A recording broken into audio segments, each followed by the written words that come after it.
दोस्तों पिछले साल से हमें ये खबर सुनने को मिल रही थी कि भैया आने वाले वक्त में पासवर्डलेस लॉगिन होगी, तो गूगल ने अब ये फीचर लॉन्च कर दिया है। इसका नाम है पास कीज, जो कि आपको क्रिएट करनी पड़ेगी। मतलब अभी रोल आउट शुरू हुआ है, अभी आपको शायद ना मिला हो, लेकिन धीरे धीरे सभी को मिल जाएगा। इसके अंदर क्या होगा, किसी भी वेबसाइट के ऊपर, किसी भी एप्लीकेशन के ऊपर कोई भी पासवर्ड डालने की ज़रूरत नहीं है। आप डायरेक्टली पास कीज से लॉगिन कर सकते हो। ये कैसे काम करेगा भैया, इसके अंदर आपका फिंगरप्रिंट हो सकता है या फिर फेस अनलॉक हो सकता है, क्योंकि मोबाइल के अंदर ये सारी चीज़ें बहुत ज़्यादा कॉमन हो चुकी है कि अपने फ़ोन को अनलॉक करने के लिए आप अपने फिंगरप्रिंट का यूज़ कर लेते होंगे या फिर फेस स्कैनर का यूज़ कर लेते होंगे। तो इस तरीके से आप अपने फ़ोन को अनलॉक कर देते हो। तो उसी तरीके से वेबसाइट के ऊपर भी लॉगिन किया जा सकता है, जो कि पहले से ज़्यादा सिक्योर होगा, क्योंकि किसी के पास में पासवर्ड लग जाता है तो वो आपके उस वेबसाइट पर, एप्लीकेशन पर लॉगिन कर सकता है, आपके अकाउंट के अंदर घुस सकता है, कुछ भी कर सकता है। लेकिन इसमें आपके फिंगरप्रिंट होंगे, आपका फेस होगा। अब उसको तो वो नहीं कर पाएगा ना, मतलब कॉपी की, भैया इसको भी मैं कॉपी कर लेता हूं, और ऊपर से ऑलरेडी इनक्रिप्टेड कर दी जाएगी गूगल के द्वारा, तो कोई भी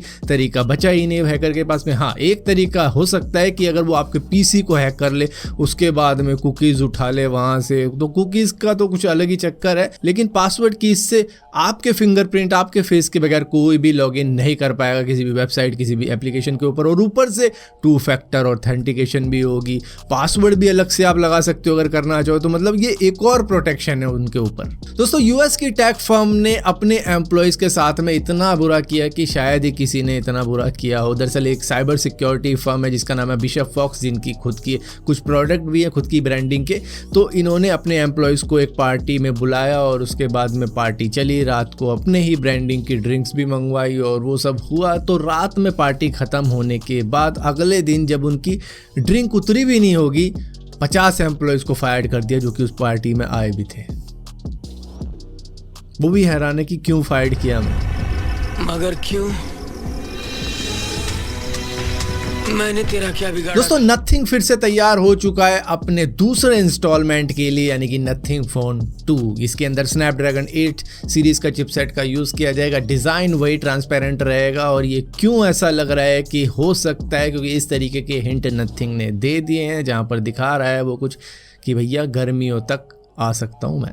दोस्तों कोलकाता के एक टेकी की जॉब लग गई बेंगलुरु के अंदर, वो भी अच्छी खासी हाई पेइंग जॉब लग गई, जिसके बाद में उसने कहा कि चलो मैं और मेरी जीएफ वहीं पे ही मूव करते हैं। लेकिन मूव करने से पहले मैं क्या करता हूँ, एक फ्लैट रेंट पर ले लेता हूँ। तो उसे एक अच्छी खासी प्रॉपर्टी पसंद आ गई जो थी 25,000 रुपये मंथली के रेंट की, जहाँ पर वो ओनर से कॉन्टैक्ट करने की कोशिश करता है, जो कि बताता है कि मैं एक आर्मी पर्सनल हूँ, लेकिन अभी मैं वहाँ पर नहीं रह रहा हूँ, तो जो मैनेज कर रहा है उस फ्लैट को उसी से बात कर लो। उससे बात करवा देता है। ये दोनों एक्चुअली में फ्रॉड निकलते हैं। दरअसल वो जो मैनेजर होता है, जो बात करता है, वो कहता है कि भैया डिपॉजिट कर दो आप 4,000 रुपये, ताकि ये जो डील है मैं आपके लिए सील कर देता हूं। तो ये कहता है भाई बड़ी अच्छी बात है, लो भाई 4,000 रुपये गूगल पे कर देता है। और एक बार पैसे दे दिए स्कैमर्स को तो रुकती थोड़ी ना है बात। जिसके बाद में इन्होंने कहा कि भैया क्योंकि ये गवर्नमेंट की प्रॉपर्टी है तो इसके अंदर विजिटिंग पास के लिए भी आपको फीस देनी पड़ेगी। तो 10-15 हज़ार रुपये इसने उसके लिए भी दे दिए। इसके बाद में कहा चलो आपको 25,000 रुपये मंथली के हिसाब से मिल रहा है, नहीं हम 20,000 के हिसाब से कर देंगे, लेकिन आपको 8 महीने का किराया एक बार में ही भरना पड़ेगा। वैसे तो 1 साल का कहा गया था, लेकिन करते करते इसने कहा कि भैया 8 महीने का भर देता हूं। तो इसने 1,60,000 रुपए भर दिए और उसके बाद में क्या, अकाउंट डिलीट, खत्म,